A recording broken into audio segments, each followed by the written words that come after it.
Congratulations. It's a 2x void is over, and now you are in possession of one of the greatest epic champions in the game in Demytha. Well done. You've won the game. But now what?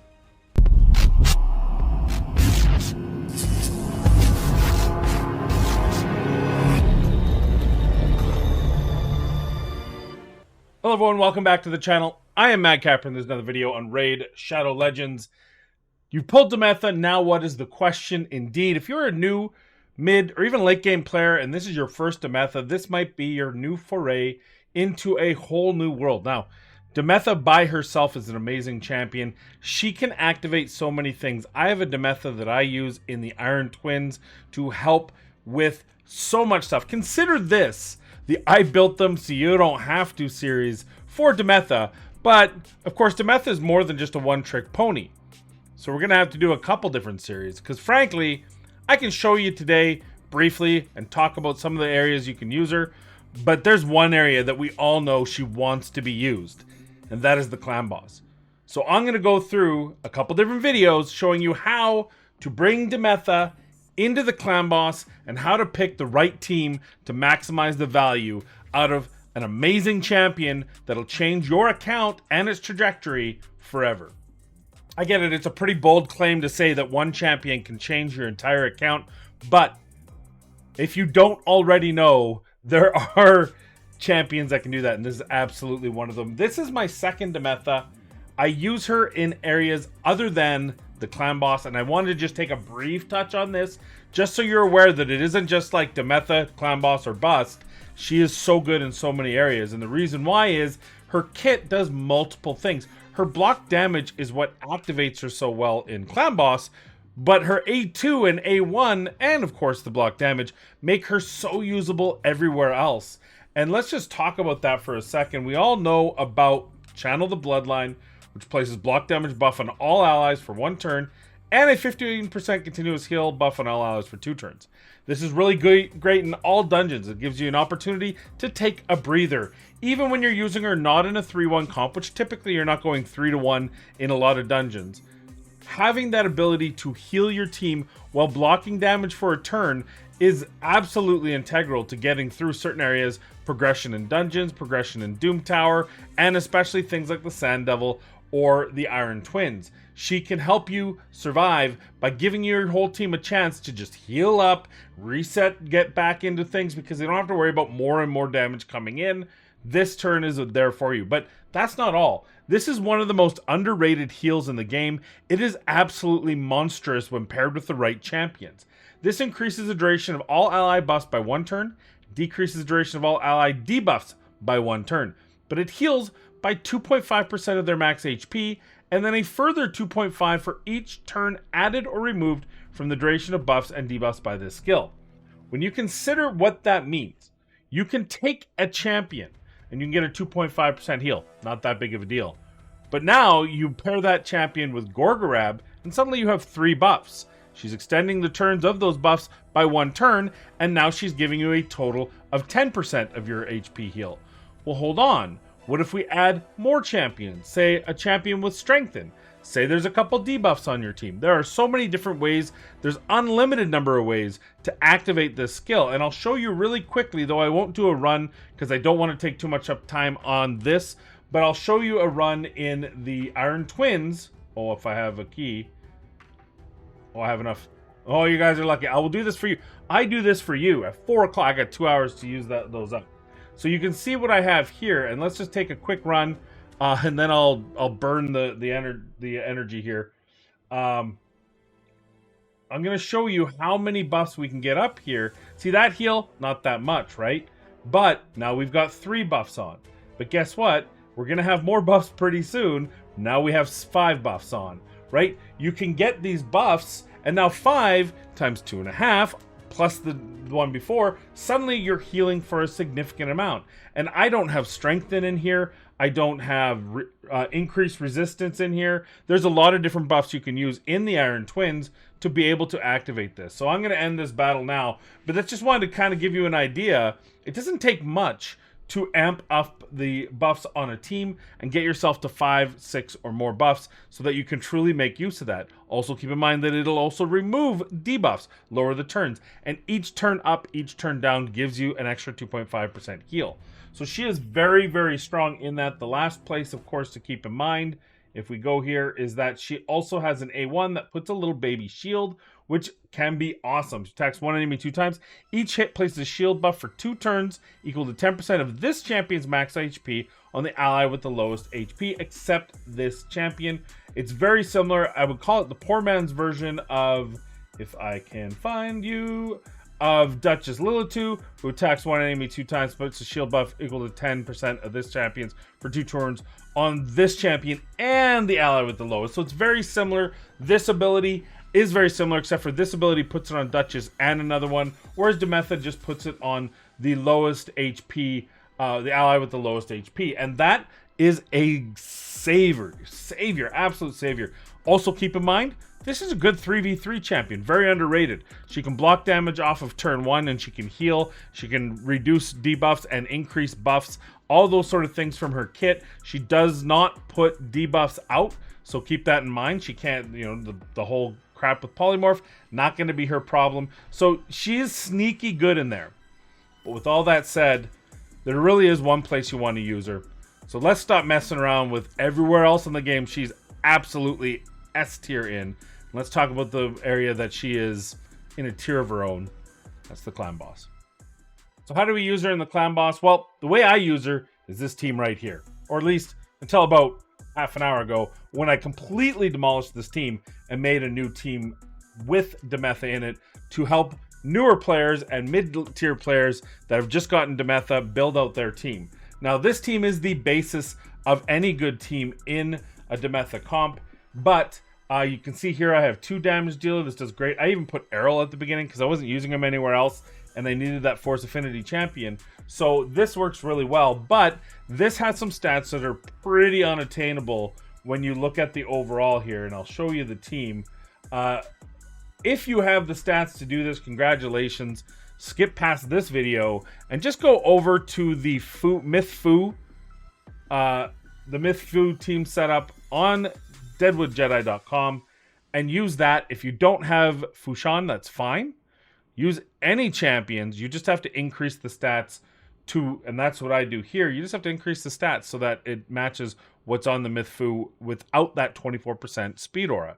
So you can see here, Errol is at 191, Draco 215, Seeker 209, Demytha at 3, well, she was, sorry, she's not now. She was at 315 minimum and 284. Now you can see I've already redone these stats to be able to do a little bit easier on the stats version of this Demytha comp, where we still use these 3 champions here with Eris, Demytha, and Seeker, but we're going to add some help. We're going to add some turn-based help that could get you through things, and that's Deacon. Now, Deacon and Seeker both have effective 2-turn turn meter boosts, which is why these guys make the absolute base Myth-Heir easier than any other champions in the game. Arguably, it depends if you can get them. There is a version of this that can use High Katoon. Check that out on deadwoodjedi.com. But you can use, if you have these 4 champions, this is probably the easiest overall stat-wise way to get good damage and still be able to build out a team. The reason why they're so good is not only do you get 2 turn meter boosters, but you get a decreased defense out of our good friend here, Deacon, which allows everything to kind of run smoothly. Now, there's a couple things I suggest for using this version, and we're going to go through them right now. So let's start by talking about the 4 champions that you see before you. The first champion I want to talk to you about is Deacon Armstrong himself. Deacon doesn't have any specific needs other than, of course, accuracy. Now, you'll see here, I put him in 302 accuracy.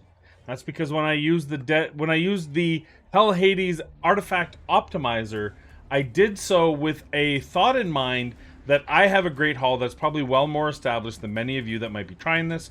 So I wanted to take the key stat from these champions, these 4, and kind of shackle them a bit. So you only need about 240 accuracy for Ultra Nightmare. So I thought if I did an extra 60 accuracy, that would at least mitigate some of the Great Hall. That would mimic kind of having a Great Hall at 50 or 60%.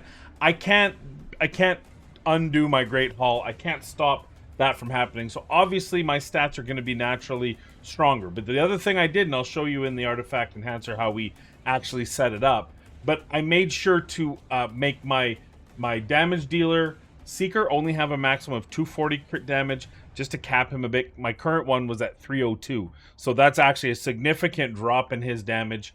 And then like I said, with Deacon, who needs that accuracy, I crit capped him a cap is actually above 300, so that it would at least make some of it. The other thing I did is I didn't allow any gear to be taken from any other champion with the exception of Eris, because I'm taking toxic gear and I just didn't have enough toxic gear for that. We'll talk about that when we get to her. So Deacon, I built him out in a speed that works really well, but I did kind of do some things to kind of lower the overall gear on this, so it wasn't just a matter of I had good enough gear to one key. We want to be able to one key this with kind of second tier gear, which would mimic a player that's not quite at my level. So Deacon is there, and his speed. The biggest thing with this, you gotta have Deacon as the lead, so that his aura can manipulate the speeds properly to work in the tune. And you gotta have Seeker. Now we'll actually set up this when we add the 5th. Demytha, and finally Eris. We want to have our damage dealer in right after Deacon. The reason for this is the only person in this whole comp that cannot get stunned is Eris. If she gets stunned, it's game over. So we need a Force Affinity damage dealer to round out this 5. But before we get ahead of ourselves, how do we know what speeds to go through anyway? Well, that's easy. That's through deadwoodjedi.com. So why don't we take a look at how I built this out and went to deadwoodjedi.com as the first step at building out a Demytha comp team. All right, so here we are. This is deadwoodjedi.com, all one word, .com. And this is where you can find speed tunes aplenty. You may or may not have seen a video I did with Deadwood where we talked about building out a team, but this is going to be very specific. You have Demytha, you want to build a Demytha team. We're going to start with going to the speed tune list. Now, the speed tune list allows you to look by general or by specific champions, and in this case, the champion is Demytha. We're going to go through, and there's keep going here, keep going, but we're going to do the Myth-Heir. Now, the Myth-Heir has these 4 champions, and it tells you their speeds right here. This is the greatest part about this. You can join today, you can join for free, or you can join and pay a little bit of money for, he offers help. So you can see here, he does takeovers, which will allow you, based on what you want to have happen, he can help you out with that. Or you can join today. There's a free, which gives you the clan boss calculator, or you can do the cowboy, which is a 24-hour free trial. Or if you want more stuff here that has different opportunities, you can obviously join for more. But the most important thing is it is free to do the basics, which is what we're doing here today. So once again, on page 2, we found the Myth-Heir. And the Myth-Heir has these 4 champions. It tells you the speed ranges to go in. So quite simply, these are the 4 champions you're going to use. These are the speed ranges you're going to go with. Now, these account for Deacon's 19% aura, which is why the speeds are relatively attainable. 274 Demytha is the hardest you're going to find. So if you have these 4 champions, this is the way to go. And there's a bunch of other stuff that explains with Ninja or Gentoro. And there's also a 3-to-1 DPS available. But let's just go for a simple one, very low speeds. And in order to do that, you just scroll down where you see this right here. There's the Ninja, there's the Gentoro, or we click this, which is the basic one. This brings up here. Now, I've already done this, and it's right here. And what it's going to do is you're going to plug the speeds of the actual speeds you get on these champions, right? There are ranges. See, now, notice on the right-hand side, the speed tune broke. So we don't want that. Now we see at 273, that's the slowest it can be. I believe mine's 275 or 274. You also see this true speed. The true speed is this speed times that aura, taken into account, if we click here, that she's got 2 speed sets on her. So that's to make sure that the fractions don't somehow ruin you. If you've done all the numbers right and you're getting a problem, it's about fractions.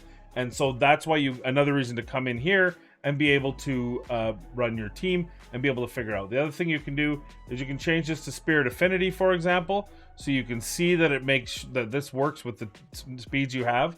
Don't make sure you don't have it automatically just for Void, because Spirit can break it. As you can see here, for example, Eris does have a decreased speed on her, but because she's cleansing that right away, she's going first there, she gets rid of it, and it does not affect the speed tune. In some cases, it does push the speed tune down to turn 5, but in this case, we're going to be in full tune in turn 2. So we should be able to follow this when we actually run the comp. The other thing you're going to want to pay attention to, and of course my head's in the way, so we're going to move over, and that is all the champions have a delay or not. So as you can see here, the Demytha has no delay. Okay. Eris has no delay, but Deacon does have a 2-turn delay, and Seeker has a 1-turn delay. Well, there's a way to do that so you can go full auto in Raid Shadow Legends. Before we do that, why don't we talk about the 5th champion we're going to bring into this comp and why? Well, I wanted a reference champion. I wanted a champion that could plug in here and follow the basic tenets. Number 1, it's got to be a DPS. I want some good damage here. 2, it's got to be a champion that's attainable. 3, it's got to be Force Affinity, because I want this to be affinity friendly. Without a Force champion on the team to protect Eris, she'll get stunned and the comp won't work. So that's very important. And which one did I decide to use as a reference? Well, I used none other than our good friend, Rhazin. Now, Rhazin is not the best of the best. He's kind of been passed by, but he is still very strong, and he has the added advantage of being a fusion champion, a free fusion champion. Yes, you still have to get the rares, but he's there available, so when you do get the rares, you can use him. This is obviously not the only one you can use, but it's a good start to use this champion to kind of be able to play with, so you can see what my base damage is, and then we can check some of these other champions and see if they do better or worse. Also, keep in mind that the Force Affinity is only important if you know you'll be hitting Spirit Affinity. Those of you who can guarantee yourself to always hit Void Affinity, say you're in a time zone where you hit it first thing in the morning and you never have to worry about, you can always get 1 key in on Void. The sky's the limit. You don't have to just use a Force Affinity champion, and let me tell you, most of the best champions in this are not Force Affinity, they're Magic Affinity. There's a couple really good Void Affinity, but this is what it is. I want to make it 100% affinity friendly for you. So that's why we're using Rhazin. You can see good old Rhazin Scarhide there, sitting at the speed of 174.29, true speed 157. So that is the best part about this. Let's go back to here where we can see it. The speeds of this team is 274, 245, 185, 169, 156. Those are very attainable speeds for even early to mid game players. You will not get the damage through Pit, but at least maybe you'll 2, 3, 4 key Ultra Nightmare. And let me tell you, a 4 key Ultra Nightmare is significantly better than taking one of each of the chests below that. If you were to 1 key Nightmare, Brutal, Hard, and Normal, 1 Ultra Nightmare Clan Boss down, with assuming you get 2 chests because your clan is killing it, is significantly better than all the rest of those chests. So you would rather do a 4 key Ultra Nightmare than any other scenario, right? Now the ultimate goal is to 3 key, 2 key, and eventually 1 key Ultra Nightmare, so that you can kill multiple. You can go Ultra Nightmare, Nightmare, and Brutal. That's what I do every day. Get 3 chest pieces, so 6 total, and that gives me significantly more resources. This is your number 1 free resource area, is the clan boss, so it's very important that you're able to do this. So now that we know the speeds, how do we get the speeds? It's easy. We go to another friend of mine who just dropped a bombshell of an announcement today. If you haven't seen that, check out Hell Hades and the news that he's putting on there. But we're going to use the Artifact Optimizer. Now, the Artifact Optimizer is a beautiful way that we can set our parameters, but there's a few things you want to do that I think a lot of people forget to do. So let's talk about that here. Now, you may also see, if you can kind of dodge around behind me, Eris is in Toxic Gear. Eris is a specific special champion, in my opinion. Now, you could use any champion, but Eris gets an extra hit. Because she gets an extra hit, a chance too. Let's show you the skill here. You won't be able to read it. You'll just have to trust me. She has a passive that counterattacks the attacker when an ally is attacked, and it happens once per round. So that allows her to kind of get more hits in. And because she does okay, she does a little bit of damage, but not a ton. Putting her in a toxic set when you don't have a DPS that has poisons is an amazing idea. You can put it on any of your champions. If you don't have really good toxic set, consider putting it on Seeker or Deacon, because they're slower speeds, you might be able to do it. But if you have the gear to put Eris in your toxic set, go ahead. If you have a champion that has enough poisons, like you're using Draco and you don't care about affinity, then forget I said anything. Just put everyone in normal gear. There's a few other things you're going to want to do. And to talk about that, why don't we select a different champion? We'll go back and we'll select Rhazin. And we'll talk about how to set this up. So the first start, you're going to want to do damage mode. Now I say damage for A1. If you have any skills that ignore a percentage of defense, you should do the damage mode for that, is generally what I do. And that's really for arena, especially because that's where you want to min-max that ignored defense. Now, the clan boss is something special. The clan boss has absolute horrible defense. I believe 1750 or 1550, I think, is the highest on Ultra Nightmare. That's his defense. And keep in mind, you're mitigating some of that defense. So what do? Well, you go to the... So we go here, we select damage mode, in this case A1, GPU optimizer, and then we're going to go to configure. We're going to choose equipped artifacts. Now, I did allow Rhazin to steal artifacts from other champions.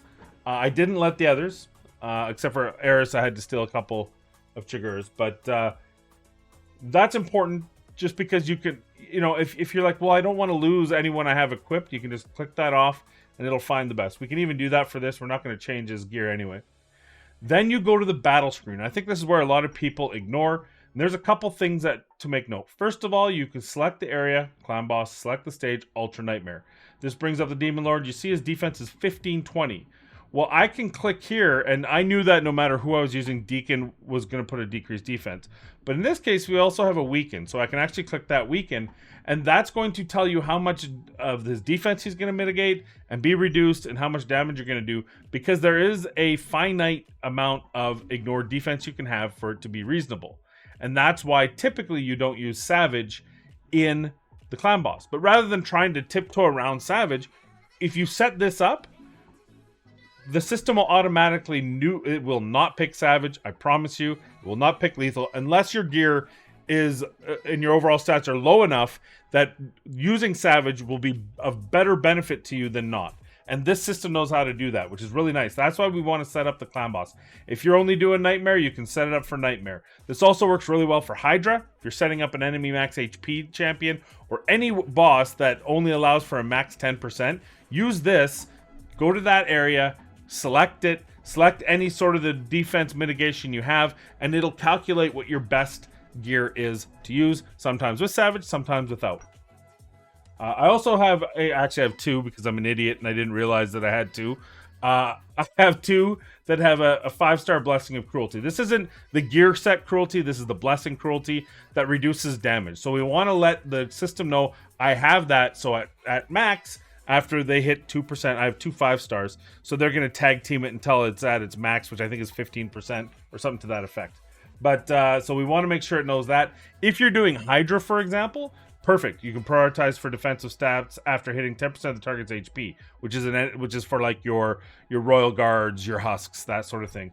Your Acrisias, for example. And then AoE damage reduction. Certain heads in the Hydra have certain levels. It's about 30% on Nightmare. So, but for this, now we've set this up. You can also do the configure your champion with the aura and the buffs and everything else. I don't typically do this. I just want to make sure that the champion side, the boss side is set up. Then I go to stats. Now I know what the speed range that I need for this. It's 156 to 159. And I know that he has to land his buffs. Or at least I want him to land his debuffs. So I have that at 250. And then guess what? You hit optimize, you hit start. I didn't change. I don't have any sets there. Good. Okay. So then all it's going to do is try to find the best possible scenario. And guess what? It's the set he's already using. Hurrah! So in this case, he's already with the best set. If he wasn't in the best set, it would depend on the parameters. Like, for example, you can see the next best. It's got a couple items that aren't his, and he's got some items that are his. And maybe it would be this one, which we see we're stealing different. Now, I said so he can't steal from anyone else. Now, I could say, I'm like, no, this is the most important thing. I want this more. I want him to be the strongest by far. I can say I can include equipped artifacts. I can also include artifacts from required sets regardless of lock status, and artifacts from locked champions. And I can also say the minimum should be level 12. So it doesn't look at any of my level 8 and try to extrapolate that as being a good piece of gear if I don't want to level up any gear. Now this is going to... I lock champions. You can see this guy's locked so that I don't steal gear. But if you are at the point where you're like, I don't care if I steal gear, then you can potentially use this. Keep in mind that if you're doing a clan boss team, you have 5 champions, and this will potentially steal from those champions. So you see, it's going to keep going, but you can see already here, it's a completely different setup. It's got a couple of Harimas. It's got Mishinaki. Those are both Harima and Mishinaki are actually locked. So it's finding better overall statistics to make a better overall damage because it can find them here. And you notice, and this is the worst thing, is trying to steal a lethal piece, but it's not doing a lethal set. But this just happens to have defense with an accuracy substat. So of course it wants to steal it because that's one of his needs. So that's how this works. Once you get all your champions in like that, it's time to set them up in the actual game. So why don't we do that now? Let's go to the game and do the final steps, which is setting up team order as defined by the Deadwood Jedi clan boss calculator. All right, now that we know the speeds, we know everything we need to know, we got to come in here and we got to actually set them up. Now, there's two champions that require a delay. Seeker needed a 1-turn delay, and Deacon needed a 2-turn delay. So you can see here I have Deacon set up with a 2-turn delay, and how you do that is this is what needs to be delayed by 2 turns.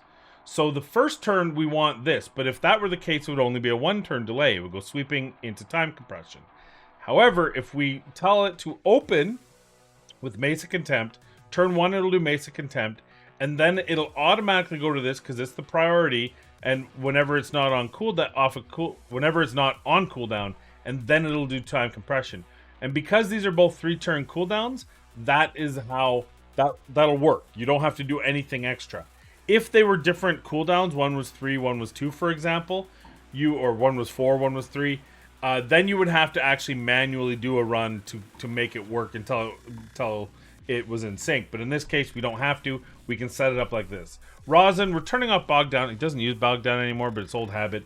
And then Sheer, we just wanted to start with that to get that weaken, and the decreased defense we don't need because we're getting it from Deacon. But the weaken, plus this hits pretty hard. Seeker, we want the 1-turn delay, so we are using this as the opener, which effectively makes it turn 1 when he'll use Tailwind, therefore a 1-turn delay. Demytha is special. She doesn't use Light of the Deep properly, so you're going to have to tell her to use Light of the Deep in all instances, and this is how you do it. You just say this because there's no delays on her. You want her to use Channel first, then set this up to go second, and then you're solid. And then finally, Aerith. I do this. I've heard random horror stories of her not using this. I've never seen it myself, but nonetheless, it doesn't hurt to add it because you got to do it anyway. So now the only thing left to do is run the run and see what our baseline damage is. And then in another video, I'm going to bring in a whole bunch of different Force Affinity champions of the Epic Persuasion and see which epics can compete in this to make an all-epic 1-key Ultra Nightmare team using this comp, which is only 1 damage dealer. I've done it with 2, but we want to do this with only 1 damage dealer. So that's the excitement for me. I don't know for you guys. Hopefully informative for you, exciting for me. So let's run this. I'm going to run to about turn 5 just so you get an idea of what's going on. And then I'll skip through the end and then we'll talk about what happened and then where we're going to go next with other champions in the next video. All right, let me disappear and you guys can do your thing. Oh, that's not called disappearing. That's disappearing. Oh, wow. That's cool. All right. So you can see here, they've done their delays. That's turn 2 for Deacon. So he's run his delay. And then he's going to use it right here for the boost. And then he gets the extra turn. And then we're in sync. No problems. She's going to come in and cleanse. So I'm going to shut up. We're going to let her run. And I'll see you on the flip side.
Well, first off, in the middle of this, I got my new glasses. These are progressive lenses. I'm old, so these are going to be for the computer. I still have these ones here. I'm going to be wearing, get that out of the way. I'm still going to be wearing these for everyday use, but these are going to be at the computer so that I can look down and actually read stuff up close here instead of having to squint whenever I'm trying to read fine print. So that's going to be a nice addition to the team. And then when I look, I'll have to get used to them. They're already a little bit wonky, but I'm sure I'll get used to them over time, which is good. That's the point of progressive lenses, right? But you don't care. What you care about is what just happened here on the Demon Lord, and that's actually a pretty good result. We got 22 million out of Seeker. He can get up to 30 million on Magic Affinity, so you can see we dropped down significantly from his gear. We got 23 million from Eris, which is more than I normally get out of her because of that Toxic gear. That Toxic probably added about 6 million damage. Rhazin at 32 million, very good. Deacon at 9. So this is the reference, 97.05. But can we do better? Can we improve this result? Sorry, I'm in the way. I should show you Deacon here. I'm in the way. Oh, then I'm out of here. Okay, well, let's do that. There we go. Can we do better than this? Can we get better results from different champions? Or more importantly, if you don't have Rhazin, what other champions can you use? I'm going to bring a few other legendaries, but mostly I'm going to bring a bunch of epics, Force Affinity epics into this in the next video, and we're going to go through why I picked those epics, and we're going to see whether or not those epics can dethrone Rhazin's 32,153,000 and make an overall better key. You got to remember, Rhazin also brings that weaken, makes everyone else hit harder. Can we do better than that 97.05? Can we break 100 million with this, with all epic? We're going to find out in the next video. But here's the first video for you.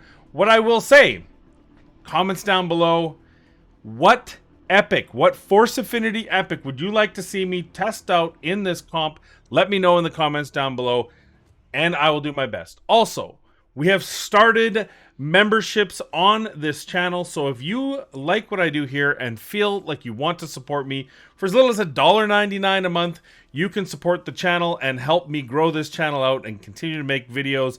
Who knows what's going to happen to Hell Hades now that he's got another little side project? Maybe it's time to the big dog moves up and leapfrogs the other 100 people that are ahead of me. But whatever, the point being is I am still here. I'm doing videos, and if you want to help support that as little as, like I said, $1.99, you can support the channel. Or if you want more than just the icons, you want special privilege in Discord, you can go to $4.99 and up. From there, it gives you opportunities for me to build champions, build teams, do stuff on your account for you should you need the help. But again, any support is not necessary, but absolutely appreciated. So if you feel that you can afford it and you'd want to help me out, let me just click that button and we can you can help support the channel. That's all I have for you to do. I want to thank you very much for watching this video. Stay tuned for a video tomorrow where we're going to throw in a whole lot of curveballs from that Force Affinity position that Rhazin holds, and we'll see if we can't break that $100 million barrier. Thank you for watching the show. As always, please be kind, be safe. And now, at many different distances, we'll see you at the next video.